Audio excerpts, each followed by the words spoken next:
Ce 28 février 2023, BFM TV a pu accéder à des informations capitales sur l'enquête portant sur l'accident dramatique provoqué par Pierre Palmade le 10 février dernier en Seine-et-Marne.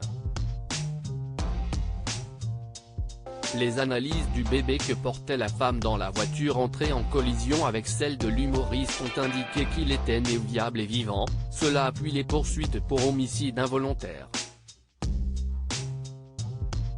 Par ailleurs, les deux autres passagers de la voiture du comédien ont indiqué aux enquêteurs que l'utilisation d'un téléphone portable aurait contribué à faire dévier Pierre Palmade de sa file, ce qui expliquerait la collision brutale.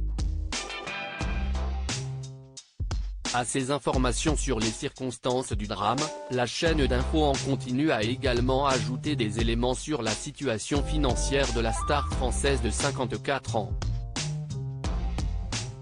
Grand reporter de BFM TV, Vincent Ventighem a apporté des informations sur les problèmes d'argent de Pierre Palmade.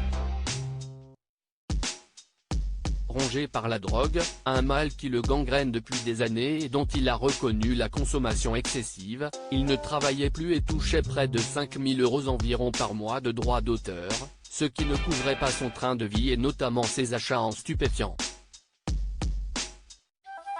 L'une des sœurs de Pierre Palmade a été entendue par les enquêteurs et a révélé que son frère était lourdement endetté, qu'il vivait en dehors de toute réalité financière et qu'il avait des dettes notamment auprès de l'URSSAF, des impôts et de son producteur. Estimé à 250 000 €, apprend-on sur BFM TV. Ce qui explique pourquoi sa maison de Célie-en-Bière a été mise en vente. Sa sœur s'interrogeait également sur l'avenir de son appartement parisien situé dans le 3e arrondissement. À ce titre, elle a expliqué qu'elle s'occupait de lui depuis 2017, et qu'elle lui avait vainement proposé à plusieurs reprises une mesure de tutelle, estimant que son frère n'était plus en mesure de gérer ses affaires, a déclaré le journaliste Vincent Ventighem.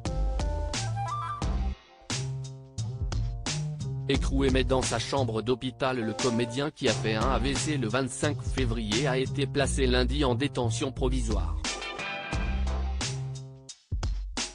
La chambre de l'instruction de la Cour d'appel de Paris a infirmé l'assignation à résidence de l'humoriste, sous bracelet électronique, dans le service d'addictologie d'un hôpital du Kremlin-Bicêtre. Une autre enquête sur la détention d'images pédopornographiques vise également l'artiste, après un signalement effectué auprès des services de police.